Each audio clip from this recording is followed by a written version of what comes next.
All right, welcome to Halitics. I'm Hal Ginsberg, and we are expecting the left-handed leftist, Carlos Childs, to join us any moment now. He is at work. Oh, I just heard the sound. Carlos is on board right now, so we'll get him on screen. Let's do it. Let's not even dilly-dally, shilly-shally. We'll get Carlos right here. I just got to get all my little boxes all over in the different places, including getting the video to show Carlos's square, or I guess it's more of a rectangle than a square. Hey, Carlos, how are you today? What's up? What's up, Hal? I'm good. So sorry I am late.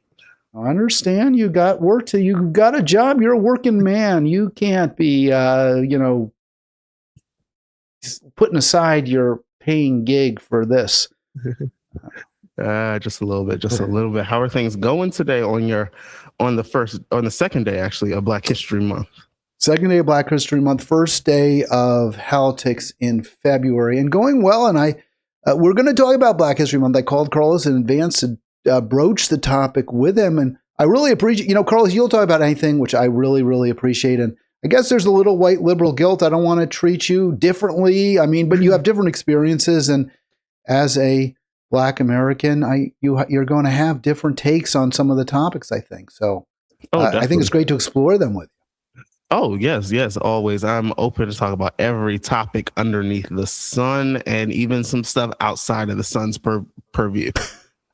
Well, I think what's most important, and I think we have that, is respect. And I think a sense of comfort level that each of us has our hearts in the right place and wants, something better for our fellow Americans, regardless, and for everybody, regardless of color or anything else. So that's why I think we work well together. At least I enjoy it. So I hope you do. Always. This is one of my favorite parts of my Mondays. Carlos, one thing that I thought, I was thinking about you, and I was down in New Orleans, call it whatever you like. They call it New Orleans, as best I can tell. Great food city. You're a foodie. Have you been there?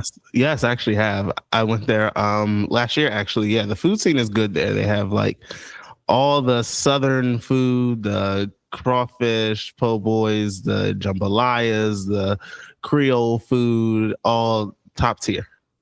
How adventurous are you? Like, did you eat the alligator beignets and the turtle soup and all of that stuff? Turtle soup, I didn't get to try that. The alligator, definitely tried that. Beignets, obviously. I'm a foodie and I'm adventurous too. Like one of my goals is to like just travel to at least each continent, try the like authentic food. I'm not talking about like the tourist stuff. I want to go where like local people eat all the different stuff. So would you like eat kangaroo if you were down in, because I do think they eat kangaroo, right? In Australia? Yeah. I wouldn't be surprised if they did. But yeah, no, kangaroo, I would eat that, all of it. Like, I don't think there's a single. How about bugs? Because when we were in Merida, Mexico, the folks there, they do eat the crickets and stuff. And I was like, man, I ain't eating that. No, yeah, I definitely would do it. I would at least to try it. I know, like when I was in Arizona, I got one of those like scorpion lollipop things. So yeah, I would definitely eat all the different. I want to eat what the people there eat, and at least I can say if I tried it. Now, if I never want to eat it again after that, that's fine. Like I had frog legs while I was in culinary school, hated it. Would never eat that again, ever. Yeah, I wasn't crazy about the gator. I got to tell you what, I did eat a little bit of it. It was greasy. I felt like it was oily, greasy. I don't know. It was fried, and I guess I'm just not to me. Yeah, I wasn't really into that. I'll tell you something interesting about the alligators. It was very, very cold down there. It was actually my room, maybe mid 50s. It was bitter. It was awful. The temperatures were in the 20s. Wow. Saturday night into Sunday, which was very disappointing. There was a big parade to open Mardi Gras. I have a video of it I'm not going to show. I'm going to show some pictures I took. I actually put a couple on the thumbnail in honor of Black History Month. Do we need Black History Month is a question, and there were a couple of plaques I wanted to share. I guess just because it is Black History Month. And also I noted on Facebook, I wanted to get a shot of the one of Leah Chase, who was a pioneer Black restaurateur in New Orleans. And her restaurant during the civil rights movement was integrated without, the sit-ins and all that. New Orleans is a different kind of city than, the other deep South places like Birmingham and Montgomery. I don't think there was quite as much violence, and for maybe because of the French and Spanish origins, there was a little less insistence that the races be kept separate. Of course, that was fake because the masters, the enslavers, would still rape the slave women and have children that they generally didn't acknowledge as their own, but merely kept as enslaved people unless they sold them. But in New Orleans, it was a little different, a little more, I guess, sophisticated or complicated. Yeah, it's interesting. So they had meeting places where blacks and whites would gather even during Jim Crow. So it was a little different. And Leah Chase's restaurant was one of the first. So she was a pioneer in that, as well as her recipes being extremely influential and important in today's New Orleans food scene, which, as we talked about, is a big deal. It's always been a food city. So I wanted to get a picture of that. Her plaque's in the airport there, which, as I understand, is a federal is federally controlled. I wanted to get a picture of it because Trump might pull that down, right? Because he's already taken down. And it's very, very worrisome. May put a picture of Rachel Ray up or something. Right, exactly. Or Emerald, who actually is far less important or influential when it comes to the food scene. Let me just put this plaque. Let me just show a little picture of it. It's interesting. But yeah, they would take it down. And I don't know, maybe they won't. I hope not. I mean, to me, this stuff is just fascinating and interesting. It's not Black history, Carlos, as far as I'm concerned. It's American history. No, definitely. No, yeah, that's definitely American history. It's a part of our. I guess that gets us into even the topic of should we even still have Black History Month. I remember there's a Morgan Freeman clip roaming around the internet of Morgan Freeman talking about how he doesn't actually agree with there being a Black History Month. He's like, because our history is no different than any other American history, it should be treated as such. I mean, it's different. I mean, they're definitely the Black experience, the African American experience, obviously unique, and in many ways worse, right? I mean, obviously, at least pre 1865, Blacks were forcibly kidnapped. They were stolen. Use whatever horrific term you want to use.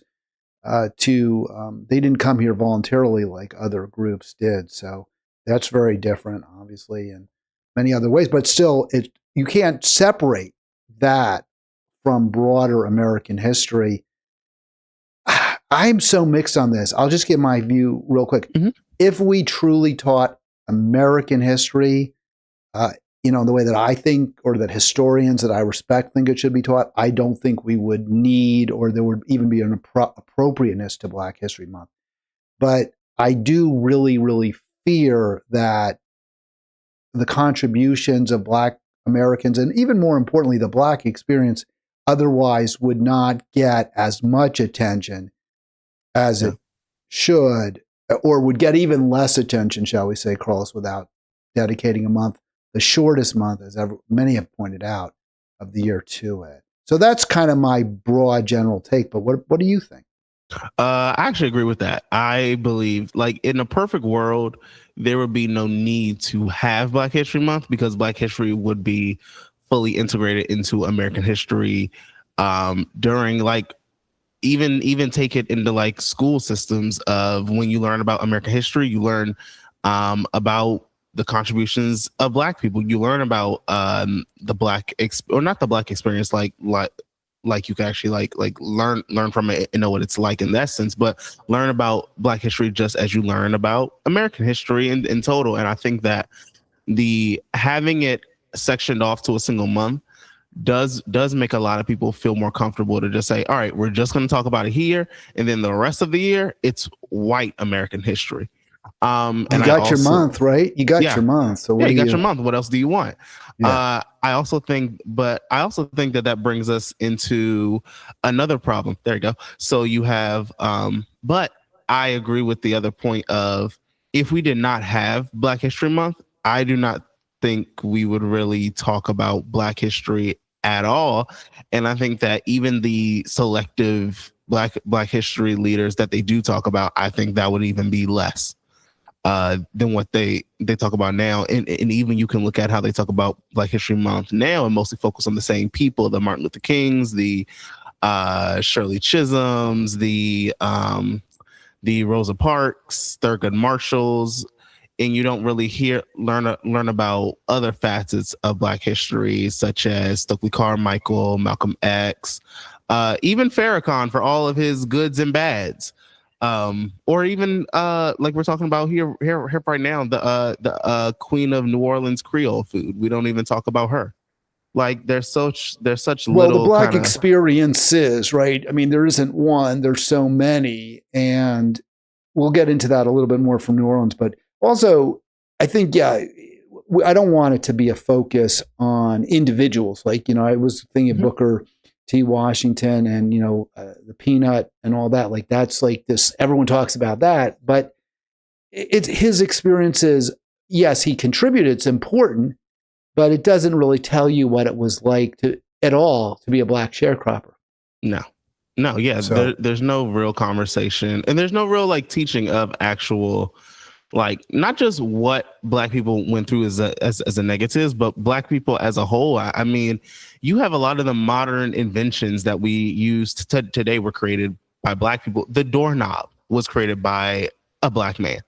And I think that it's so lack of education around the contributions of black people to our modern day society. I think that that's something that definitely needs to be taught. I remember in middle school, I had a teacher for Black History Month made everyone choose a Black history figure to learn from. And she basically said, if there's any Black figure that you already know, don't talk about them. I want you to find different people. And that was the year I found out about Dr. Charles Richard Drew creating the different blood types in groups. And that was a Black man. Yeah, I mean, I didn't know either of those facts that you just stated. So you just educated me, Carlson. I appreciate that. I'm definitely going to do some more research on that. I thought this was a really valuable plaque. This was along the Mississippi River. And again, I would be awful if you removed it, but it's not a function of February. It's not a function of Black History Month. It's just, again, this is part of American history, is that these French, when they first came to New Orleans, immediately, you know, and when I say immediately, within a few years, started stealing, kidnapping Black people from Africa, and enslaving them. So, killing them, raping them, you know, the whole 9 yards. The goal wasn't to kill people, but it was an inevitable byproduct that a very high percentage would die during the transport and also while they were enslaved. So, you know, this is what we have to discuss. It's critically important, and it should be discussed as part of the fabric of our country. I think that so many conservatives are very uncomfortable with it because as part of the fabric of American society, it really does, I think, show in its most naked, raw, cruel form the exploitation of workers for the profit of the owner, the controller, whatever term you want to use. And it's an indictment of this kind of laissez-faire capitalism, which I think finds its expression. It's worst, it's ugliest, but some might say purest expression in the ownership of one human being by another. Yeah, like this is the essential. This is what is it? The final, not the final boss. This is like the epitome of capitalism, is ownership over people. And I mean, we see capitalism as slavery became like a thing that we don't do anymore. We see the ownership of like people outright has changed, and to a point it's still there. It changed in the sense of you have corporations saying that we will own every facet of your life, to where technically we do own people. But at the same time, you also have the prison industrial complex, which has made it so you are basically owning people, and that is another form of slavery as well. 240-242-5646 if you want to join us here. 240-242-5646 if I got that right. Carlos Childs is a left-handed leftist. He's a podcaster just as I am. His information is in the show description, so please check him out as well. Carlos, as important as it is to, in my opinion, it's not my opinion, as important as it is in New Orleans, where blacks were a critical part, are and remain a critical part of that city for 300 plus years. There's actually a history of Jewish people going way back to pre-slavery time or to pre-Civil War times too. But I found this extremely jarring. I want to just mention this. As I was walking along the river, there was a big plaque at Woldenberg Park. Woldenberg, German name, Jewish name. It was a very wealthy Jewish Orleanian, I guess is the right term, if I have that right, Crescent City resident. This to me, I'm going to just say jarring. The Holocaust was not in New Orleans. As far as I can tell, there was no connection between New Orleans and Nazi Germany. If there was, it's not made explicit or implicit in this memorial. Now, I'm the first person to say we should talk about the most awful things that people do to each other. We need to understand that. But I really found this, honestly, and I have issues with all sorts of identity politics. I don't think when you talk about transatlantic slavery, that's identity politics. That's what in a major is what created the New Orleans we have today. So of course you have to talk about it. You're not talking about it because you're paying lip service to some group. But that's how this feels to me. No, you're and I'm wondering, right. Yeah, go ahead. It's a little odd to me that they have this here. And look, I agree with you. Who am I to say like no group should have any type of memorial? But it's kind of like, or like we've seen now with Zionism, the Holocaust is treated as if it is something that we as the United States contributed to, and it's something that we even in this country we learn more about the Holocaust than we do slavery within this country. And it's very odd because it started in Germany. Germany has their memorials for it. They have their remembrance in their education from. And I think it also stems from the United States, and how you'll see like the Holocaust Memorial in New Orleans is because the U.S. does not want to focus on the tragedies it committed. It wants it wants to focus on the tragedies others committed, and just to say that, hey, this is a horrible thing that happened. The U.S. we stood up to like Hitler, and it's another story that paints the U.S. as a hero rather than us actually talking about in many ways how the U.S. is a villain. Well, I think there's a lot to that. I think we come out looking a lot less bad when we talk about the Holocaust as a country than we do when we talk about enslavement for centuries and Jim Crow and lynching and all manner of cruelty to Americans. I also do think, and I don't think we should, I think a lot of people don't want to talk about it, but we should not ignore the fact that Jewish Americans are wealthy, are powerful, are influential. They give a lot of money. They sit on all these boards and they, swing their thing around saying, this is what I want. I'm going to get it. And the African Americans in this country are disproportionately less powerful, less wealthy. And I think we have to address that. This is why I always am so focused, Carlos, on this program. Everyone has enough. No one has too much. Because when some people have too much, they always tilt the playing field in their favor and in their group's favor, in their identity group's favor. And we have that doesn't work as far as I'm concerned. No, you're right. And I think that goes to just capitalism in itself. Capitalism is either you just care about yourself, your family, or you do a slightly more open form of capitalism where I just care about me and my identity group, not even making sure my identity group prospers. I just want to just use my identity group to uplift myself. Think of all of these millionaires and billionaires who always talk about their identity group, but then you see them push for policies and push just overall culture of it's about me, myself, and I making money.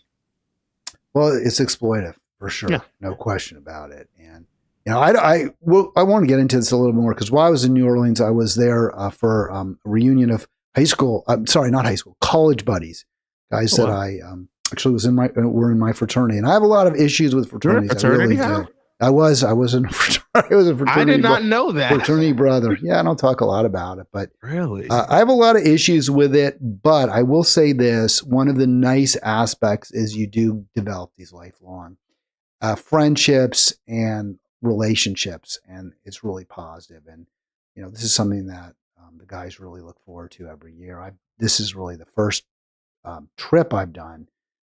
They do these outings, and I may do one next year. I'm not certain yet if I'll be able to join them, but that's a really nice thing. It really is. I mean, I have to say, we all had a really nice time and got along great and got to experience a different environment together. So I was really, was touched. It was nice. That's good. That's good. Yeah. I'm still surprised that you were in a frat, Hal. Why is that such a surprise? What does that shock you? I don't know, because normally people who are in frats or sororities, they like mention it a lot. Like it's a part of their life. Like, well, not even a part of their life. That's true. I agree with that but it was. I've seen that. I do see that. I see that. I think we were pretty low. We were not like a big aggressive group of guys. We were kind of just more low key, to be honest. Okay, and I'm also used to hearing more people talk about like the black fraternity sororities, the Divine Nine, and there's a big kind of emphasis on it. I want to do a podcast one day about the hazing part of fraternities and sororities, and also like where that identity of fraternities and sororities came from, because I don't really understand. Look, I went to culinary school. We didn't have fraternities or sororities or anything. So I definitely want to like understand that culture, but also where it came from. Why is it such a big thing? And some of the kind of controlling parts behind it as well. Well, there was a Spike Lee movie about fraternities, School Days. Did you see that by any chance? I didn't know that was about school dance? School Days? School Days. School Days. DAZE. Oh, no, I didn't see that. It's absolutely about fraternities. And Lee paints a brutal picture of black fraternity life where the hazing is just really vicious. Oh, okay. I saw another movie that wasn't by Spike Lee. It was called Burning Sands. It came out in 2017, and that was also about fraternities and kind of the horribleness of fraternities, people getting branded, about the hazing and things like that too. So there's definitely, I even know some people who are a part of fraternities who are like, they will never do anything with their fraternity again because they just are recounting like some of the like abuses that they went through or just saw other people go through it. And I mean, there was just a recent, I think last year, there was an article about how at some college, the college actually shut down the fraternity. So like, you can no longer be here because someone almost either did die or almost died. And it's such like a cult atmosphere to it, to where the person who was hazed was like, I'm not going to say who did it. Oh, right. Oh, right. It's you. It's an omerta. It's like, the mafia. Yeah. I'll tell you what, when I saw School Days, I was actually in law school, and it was really like, it was a totally different world to me, because at my school, I went to a small liberal arts college. There were fraternities, but they were pretty regulated. And as far as I know, there was nothing like that where they're paddling people. And like you said, branding. I don't remember if I saw branding in School Days, but I wouldn't be surprised. One of the actors in it is Dems, Eric Dems, who's the son of former, well, now he's the late Ron Dems, who was a longtime Congress member from Oakland area. Actually, no, Eric. Eric and my wife are sort of friendly. We're friendly for a while. I would say friends. They were friends for a while when they were in the same health club. But Eric was really good in that movie. He was great, and he was a fresh a freshman who was being hazed. And I was like, wow, those black fraternities are really brutal. They're much worse than the white ones. I was about to ask you that, actually. That wasn't really, and that may be true, but I don't know that that's true, because it may well be that at the school, I think it was Moorhead was the one that, or Morehouse, yeah. But its mission is they use a different name. I think it was Morehouse, supposedly Morehouse. But my son had a friend from high school who was the pledge master, is what they call them at. Oh gosh, I won't say the school, but he was actually arrested because of physically injuring students as the pledge master, and he's white. And it was, I'm sure the fraternity was mixed. I mean, our fraternity was mixed. I'm sure that was mixed too, but the historically black colleges, they may have worse experiences or more brutal. I don't know that, but that's certainly how Spike Lee portrayed it. And I think he was criticized for it. People said, oh, you're painting a bad image of black people. And he's like, I'm just telling it like it is. I mean, I'm not going to sugarcoat anything. There's definitely within black culture, but I also say probably within like the fraternities side too, would definitely think of like, hush hush, don't tell nobody, this is like, and if you do, you're bringing down the black experience, blah blah blah blah blah. I'm like, I just never got how you sign up for something where it's like, I'm gonna be like tortured just to come out on the other end. I have some like lifelong friends, because in my mind, I can't see you as my friend. I see you as someone who tortured me. Well, they didn't do that. Didn't happen to me. I just want to say we didn't. Well, that's good for you. That's good. So we didn't have anything like that. There's things I didn't like about that experience, but I don't like the exclusive nature, right? Like you get invited in, and that I didn't like. That you're sort of like you view yourself as better than the others. It's like I have a weird political take about it. I don't care for how, and because I am more ingratiated in like black culture and stuff, I don't know if white fraternities and sororities are the same. I don't care for how black fraternities and sororities, especially in Maryland, have so much control over politics in certain places. I don't know. Do white Kamala, right? Do Kamala. Sorry to interrupt you, but Kamala was a sorority member at Howard. AKA? Yeah, wasn't Kamala? Is Kamala? I'm trying to think. Is she an AKA or? I don't know what the lettering is for them, but whatever it was, alpha. They were, I think, part of the K-Hive. K-Hive kind of came out of that. So, it's not great. It's not great. We agree. From what you've seen, have you seen white fraternities or sororities have like control over politics and like people moving up or stuff like that? You know what? The short answer is no, but I might have missed it. And my suspicion is that in southern states, if you are in the best fraternity, the most exclusive, the one that's hardest to get into, where the wealthiest and most connected belong, and the most athletic, if they're white athletes, belong. Although I think at a lot of those D1 schools now, you can't, if you're a football player, you don't get to be in a fraternity, period. That's the end of it. But it used to be, you're the quarterback, you go to the best fraternity, what have you. I think those fraternities have a lot of political power. Trent Lott, former Alabama, I believe, senator, was a fraternity member at, I believe, University of Alabama. Wow. Okay. But I'm going to look that up. Yeah. I'm going to look that up right now. He was a member. I got it wrong. I said Alabama. Shame on me. He's a Mississippian through and through. He was a member of the Sigma Nu fraternity at Ole Miss. He was president of his chapter and the Interfraternity Council. So he is the biggest of the big shots in the fraternities. Head cheese. Ole Miss. So yeah, I think they do have outsized influence, the white fraternities do in the South as well. Also, the eating clubs at Princeton, that's sort of like what they have. Instead of fraternities, they have these eating clubs, and that's like a huge thing too. Clubs at Harvard, they have tremendous power. How you just opened my eyes to a whole nother thing. Okay, one day, be on the lookout. I'm gonna do a podcast about this because this is interesting. I've never heard of an eating club before. Yeah, they're also picky, right? Like you apply or you're invited, and it's like a fraternity. It's where you eat your meals.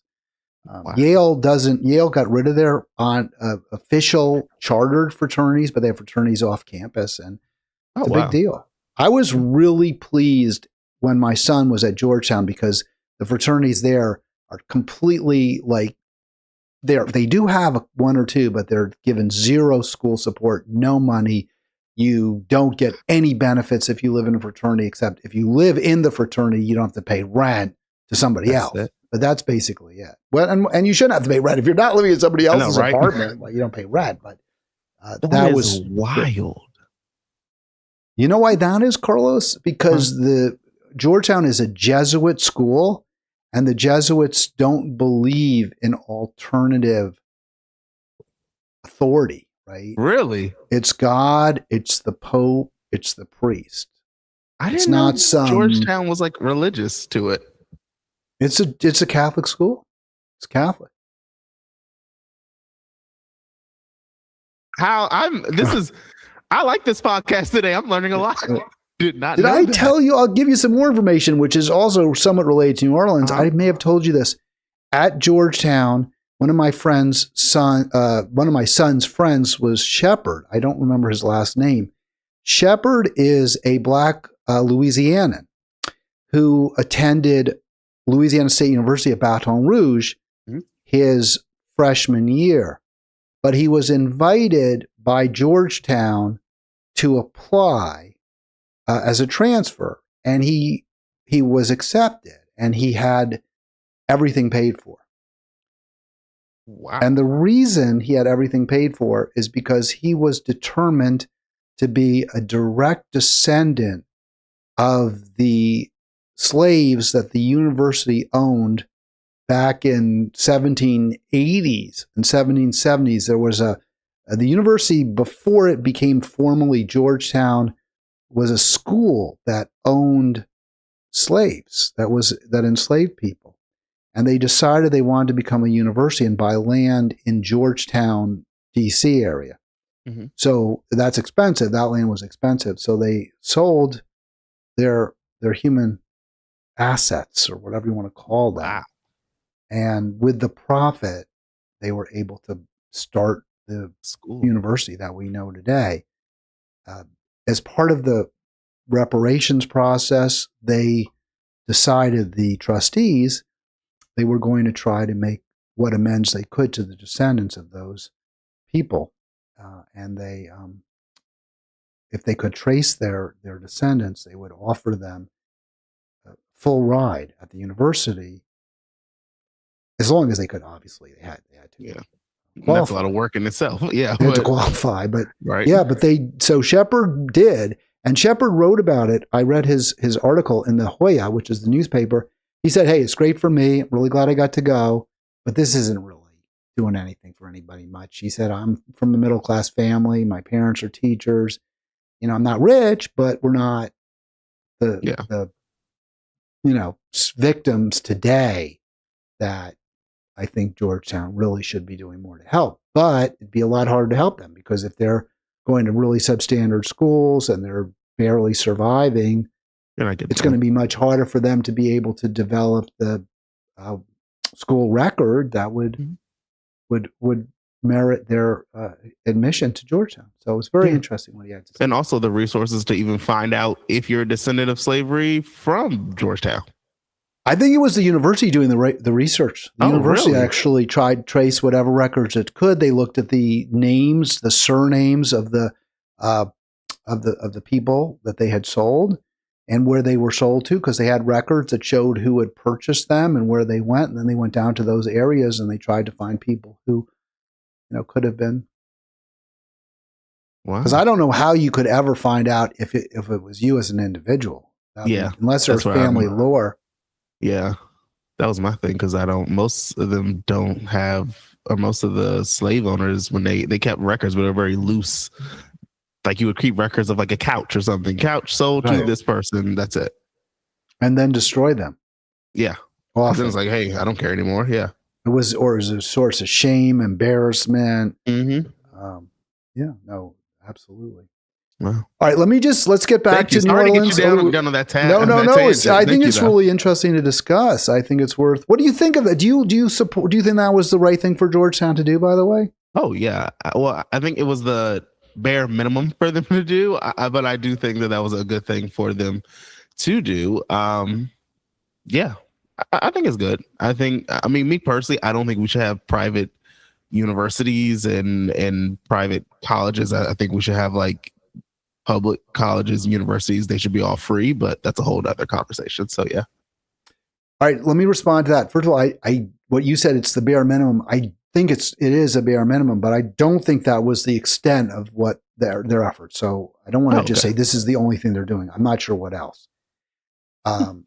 I don't agree with you about private schools. I think it's great to have private colleges and universities. I think it's great to have something outside the control of the state, although they're not completely outside the control of the state. I also agree with you that college should be, if you go to a state institution, a debt-free experience. So the University of Maryland, whatever, Virginia, you go there, great. You walk out, you don't owe anybody a penny.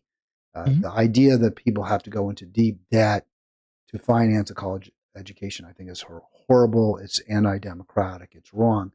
I do believe in what I've heard called pay it backward, which is after you graduate, you pay a certain percentage of whatever your income is for a certain period of time.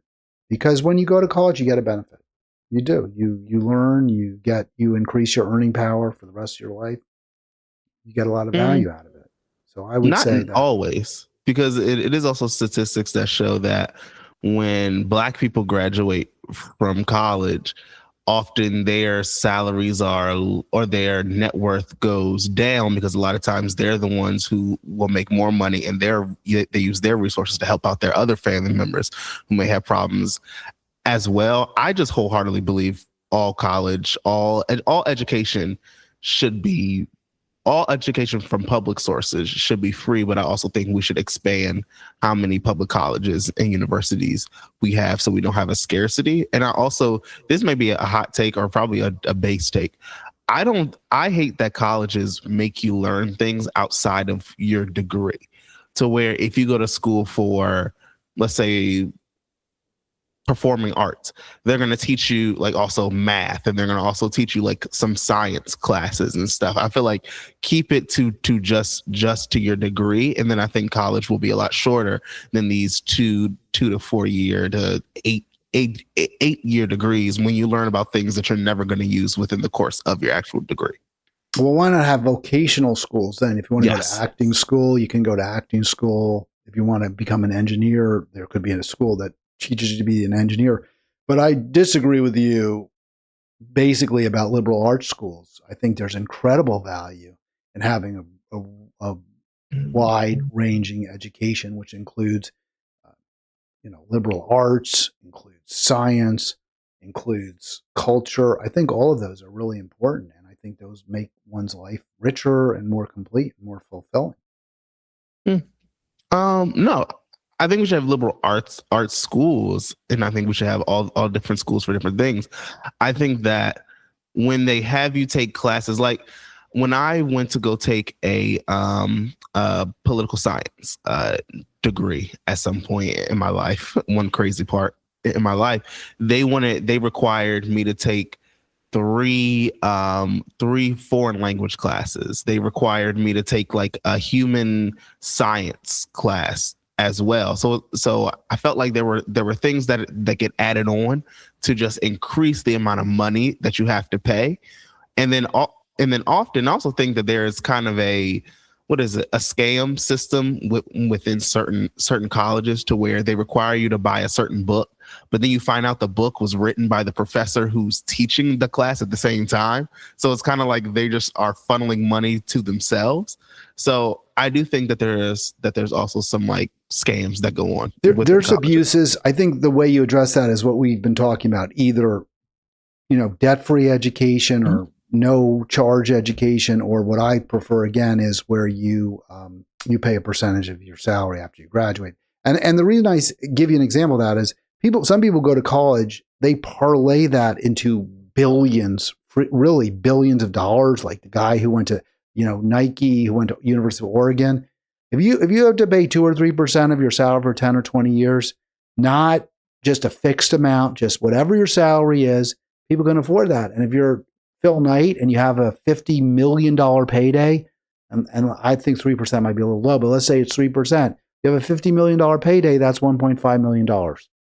So he can afford that, and that would go a long way towards that year, go a long way towards funding education for a lot of people at the University of Oregon. So that would be, I think, I've always liked that system because the reason I say it, Carlos, is because my market orientation, which probably was forged at Econ 101 at Wesleyan, tells me that when you get something, that when someone gets a benefit, it shouldn't be free. You have to pay something for that benefit. Now some things I think should be human rights, such as healthcare, right? or shelter, or clothes. Shelter. Yeah. But I don't necessarily think a college education needs to be a human right because some people don't want it. They don't benefit from it. There's other things that they want more than a college education. So that's where I draw a line. And different people get different benefits from it. Some people can turn a college education into a teaching career where they make a decent middle-class life. Although the guy who drove my Uber from the airport at New Orleans down to the French Quarter, he was a college educator. He said to me, he said, I got to work, do this because I'm not making enough at the teaching class to survive without. Well, that's not good. It's terrible. It's terrible. All right, here we go. So back to New Orleans where we just were. While the rest of the city changes, the French Quarter is carefully preserved under the watch of the Vieux Carré Commission. That's what they call it, the Vieux Carré, the old quarter, the French Quarter. As it looked 200 years ago, it's exactly right. It looks like, I'm assuming that's what it looked like 200 years ago. There's no denying. Well, you've been there, that the buildings are gorgeous. It's true. It's a very old school feel to it. I loved it. I loved the vibe. I have to say, I just really was into it. And I liked how the streets. Did you like it? Did you like when you were there? Yeah, I definitely liked it. I found little weird aspects, how you'll have like a section of homes and then right next to it, a full-fledged like cemetery and then more homes and restaurants and stuff. It was just odd how they mix everything together and it's all kind of in one place, compact together like that. I guess that's how it was 200 years ago. Yeah. But there's no denying that the buildings are gorgeous. True. The beignets delicious. I actually didn't have any beignets. I should have. Really? Yeah. It's not. Next time you gotta have Cafe. one. I know the line at Cafe Du Monde was so long. I just didn't feel like. You got to get there early in the morning. I just didn't feel. Yeah. But even as the city becomes a museum to itself, the slaves who built the place and whose descendants were among the worst affected by Hurricane Katrina are barely visible. So I want you to address that, but I want to make one point about the city becoming a museum to itself. I don't fully agree with that description, and I'll tell you why. Because the city felt really alive to me. There were so many, there was music everywhere. There were tons of people in the streets. It didn't feel to me like these were just observers. There were many people who live, New Orleans residents, I thought were there, the artists. So I didn't really feel like it was a museum, like everything was encased in amber and it was supposed to be exactly the same way as it was 50 years ago or 100 or 150 years ago. I don't agree with that. What about that comment? The slaves who built the place and whose descendants were among the worst affected. Was that your sense, Carlos? Yeah, definitely. I'll say to the museum part, I think it's just because like a lot of the same like kind of musical customs and stuff are still there. A lot of the same vibes as far as like a museum. But for the descendants of slavery there, you have to really look to really see the history of slavery within New Orleans. And I'll say Hurricane Katrina, definitely, like you don't really even, you wouldn't think that it happened unless you already knew that it happened. And it was also a lot of people who got displaced because of Hurricane Katrina, who once it happened, the government said or also your landlord and stuff could say, hey, we're going to rebuild in a few years. Here's some vouchers. Go move to another state. And then we'll just never move you back. So with a lot of people who just were expelled from the city, and then you even see that in documentaries talking about certain parts of New Orleans have been gentrified out just because of the hurricane.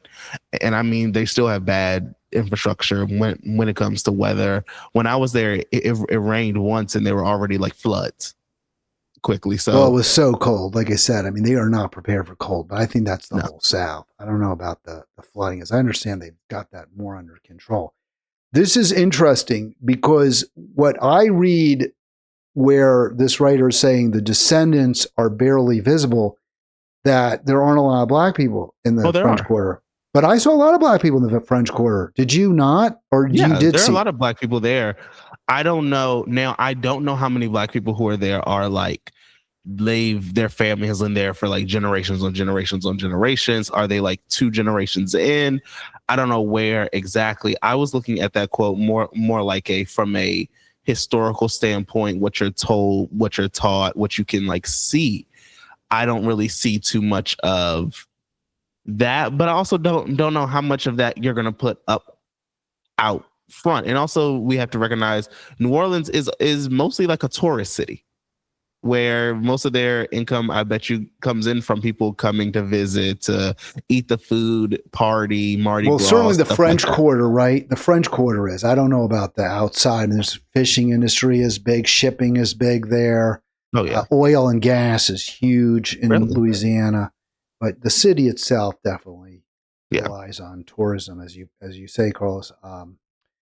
I was like, well, it seemed pretty integrated to me, was my sense, actually more so than a lot of other cities. So that's why I was somewhat surprised by that statement. But I wondered if you'd had a different reaction.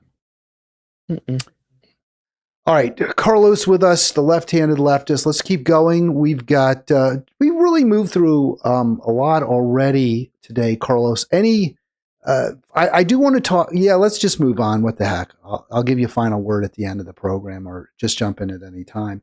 Yeah. Israel continues its genocide against Palestine. 30 more plus people killed over the weekend when Israel, I think it was a hospital, though it doesn't say that in this PBS headline here, kills at least 30 Palestinians in Gaza, kill several children. And I do want to just give a quick shout out to Chris Van Hollen, because he did. That's not the Van Hollen. That's the Max Blumenthal quote. Let's do Chris Van Hollen. He asks about Trump's board of peace. Where I would say my question to you, Carlos, is here's Chris Van Hollen saying, where the hell is the board of peace? Mocking Trump's ridiculous board of charging $1 billion. By the way, is Trump getting that money? That's what my wife suggested. Somehow it's going into his pockets. What money? The board of peace. You have to pay $1 billion to sit on the Trump's board of peace. I did not know that. Yeah. Wow. The board of peace was stupid anyway. It's full of. There's no Palestinian on the board of peace, obviously, because what Palestinian has the $1 billion, as you mentioned. Also, there was no ceasefire. There was no all of this was basically fabricated. The one kind of the more negative part of this story too is that the UN signed off on this board of peace. The UN, it seems like it's kind of washing their hands of look, this is going on too long. We can't stop it. So hey, let's just do the board of peace and let things go. I don't know where it goes from here, because even the people on the board of the quote unquote board of peace are anti-Palestinian people. They're Zionists. And I mean, I wonder what is going to look like when it comes to the media in this as well, because as we've seen with the TikTok acquisition, I guess, or hostile takeover by the Ellison. What's his face? Yeah, Ellison. By their family. Ellison. You see that they even came out with a press conference saying that the term Zionism, if you use it negatively, we will target you as a hate speech on TikTok as well. Yeah, the media's really just completely failed. In But so shout many out to Chris different Van ways. Hollen, I guess. Well, that's my I don't question. There know. you go. 1 billion contribution secures permanency on Trump's board of peace. I think maybe it's Abu Dhabi and Turkey are two Muslim Right. countries that are on the board of peace. I'm curious who's getting that $1 billion. Here's my question, though. Not for, well, I guess, is it for Chris Van Hollen? My question is, where the hell are the Democrats?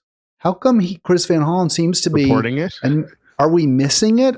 Is the media not telling us about Democratic outrage over this, or is he the only one who seems to care? He might be the only. He might be the only one who cares enough to say something.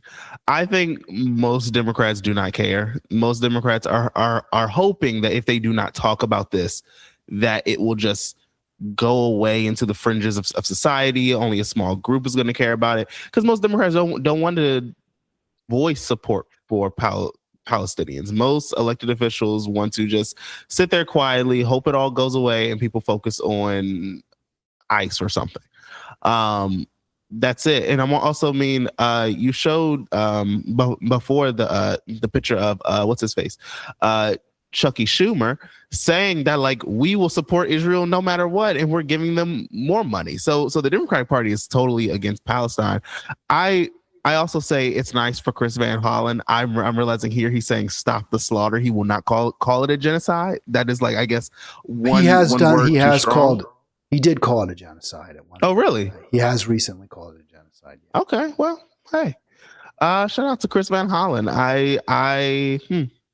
Yeah, he gets more points in my head now. I don't know. I do not see this coming to any sort of good resolution in the end, because I just don't think it's enough politicians who are even willing to stand up. I think that Chris Van Hollen is showing that he does not really care about AIPAC, and they're attacking him. I don't know whether he'll run for president, run for re-election, or what's going to happen. So he may not even be thinking about AIPAC right now. So who knows? Would you vote for Chris Van Hollen? I would need to see a full policy platform, and honestly, maybe in the primary, but it would have to be him versus. Now, if in the primary it's him versus a Ro Khanna, probably not. I'll vote for like a Ro Khanna. In the general, probably vote for whoever's the third party person. 240-242-5646 if you want to join us. Here's what Max Blumenthal calls Schumer, who said, I have many jobs as leader and wants to fight for aid for Israel. All the aid that Israel needs, I will continue to fight for it. Max calls him irredeemable. I don't argue with that. I think that's fair, but it makes me a little bit uncomfortable, Carlos, because so I mentioned my fraternity reunion, and several of the fraternity brothers are Jewish, and at least one of them is pretty, I don't want to say hardcore, but I believe is a Zionist. And I'm pretty certain. And he supports Israel the way Chuck Schumer says you're supposed to support Israel. And I can't call this guy irredeemable. He's a really good person. He's a really kind person. I'm sure if he knew a Palestinian person, he would be kind to them. He wouldn't want to kill them. But the position, and it's very hard. Like, I don't know what you do with that. I mean, what do you do with that?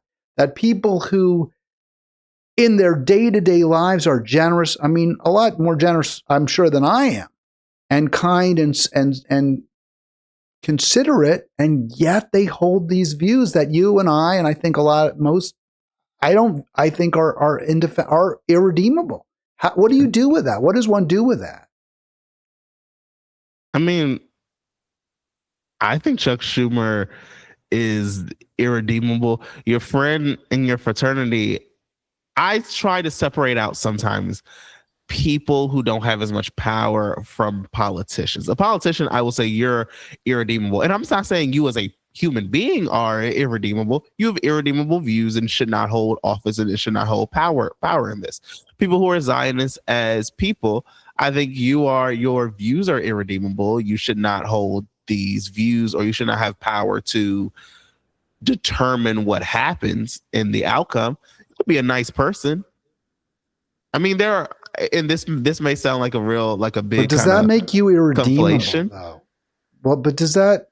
In what sense are we saying irredeemable? Because I think it's different from saying your views are irredeemable. Your like policy position is irredeemable from you as a person. I'll say this. I also say it is serial killers who were nice people to some people. Like there are, no one is a straight up evil 24/7 person. So I'm not gonna say you as a human being are irredeemable. I just think you have irredeemable views. Like I know that when I say that someone's viewpoint is irredeemable, that to me means I will no longer listen to your take on a certain issue because I know whatever you say is pointless to me. It's not something we should actually be like listening to. Something going on in the background. Yeah, by the way, about that. I want to correct myself and let's say you were correct. Chris Van Hollen has not used the word genocide. I thought he had. I remember reading that he had. He has not done so, as far as I can tell. He has used the term ethnic cleansing, which is not the same. Bad. It's really bad. And some people say it's tantamount to genocide, but he hasn't said that. So I am wrong. I thought he had said he recognizes there's a genocide going on. That's bad. Wow. He should have. He should. I'm really disappointed in him for failing to do that. Like he supports certain aid packages of like defensive weapons, but doesn't support offensive weapons. So I'm kind of like, that's where I take a lot of these people with like a grain of salt, because at one point they'll say, no, I do not agree with this, but then they'll vote for the aid package to go to the country who's committing genocide. It doesn't make sense to me.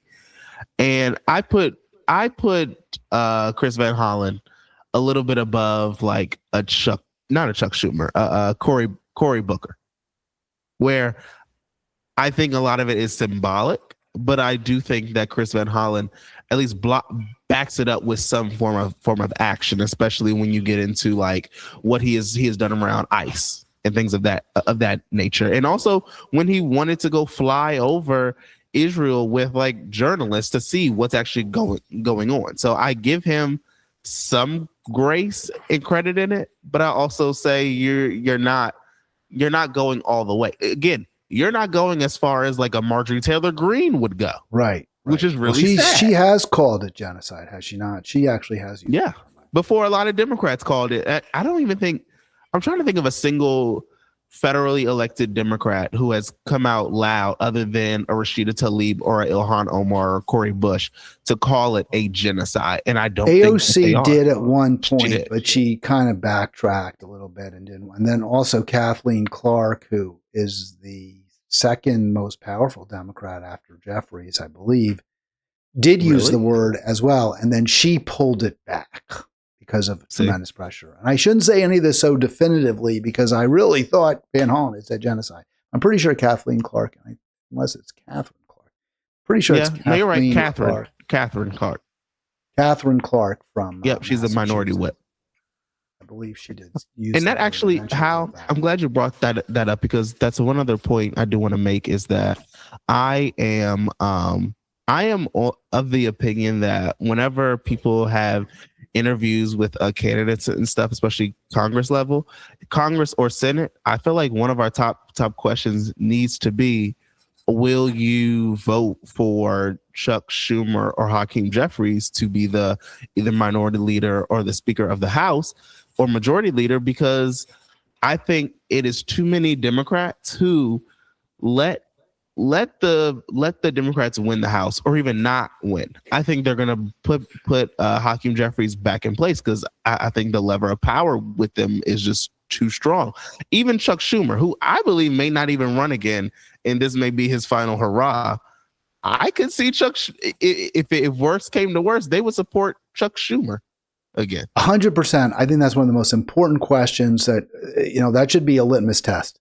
If you're going to vote for Jeffries or Schumer to be your leader, I don't want you to be my representative. I mean, that's exactly that's just a no-brainer to me. But here's the but, and we put this up. This is going to be the last topic because we spent a lot of time on the earlier topics, which is great, but leaves us less time for some other topics. So it looks like, according to the betting market here, Kalshi, Democrats are very likely to regain the House. I'm very skeptical about that for a lot of reasons. One, just Trump putting his big fat thumb on the scale in every way possible to prevent that from happening. I think that's a very legitimate fear. I think some people think that's a little bit alarmist. I don't think so. But my question would be this. Does it matter, Carlos? And are you prepared to vote for, because Trump is that bad? I mean, let's face it. He is that awful. I mean, he has his thugs and goons. If Kamala Harris, I don't like Kamala Harris. I'm not defending Kamala. We wouldn't be seeing people shot in the streets of Minneapolis. We wouldn't have National Guards people patrolling our cities the way Trump is. And we wouldn't have Trump suing the IRS. We wouldn't have the president suing the IRS for $10 billion if she was president. So given those facts, does that make electing a Democratic House worth it? Just because Trump is that evil? So that's where I'm going to push back on some of what you said earlier. Some of what you just said. When it comes to Kamala Harris, I don't think Kamala Harris, while I agree with you that I do not think that we would have National Guard in the streets, I do think that we would have definitely a ramping up of local police officers. As the Democratic Party is saying now, we need to train ICE like we train local police. And when you look at the way local police act, a lot of them are committing more violence in the streets than ICE technically is now. I think that voting for Democrats is kind of like it doesn't meet the moment. And I think that's at the end of the day, the biggest problem is that Democrats do not meet the moment of what we actually need right now.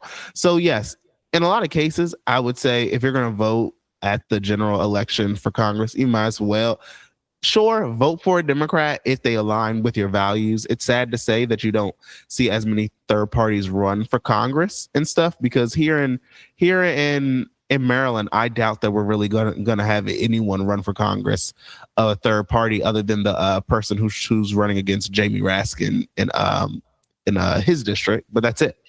So in most instances, sure, vote for a Democrat. I think people need to just reevaluate the way they look at elections as, look, you're voting for this person. That shouldn't be the end of your advocacy. That should be, if even the beginning, if that. But here's a but to that point.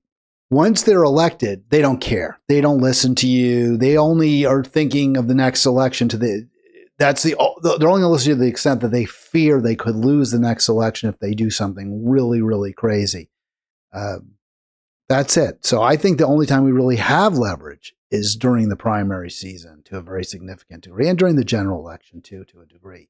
But look, Kamala knew, she had to know, Carlos, that by just completely giving the back of her hand to the Palestinian people, she was making it harder. She was making herself less popular. She couldn't have been that, scared. But she wasn't prepared to buck the establishment. So even in that case, I don't know what organizing would have done. If she were the president, I don't know what organizing could possibly have done to change her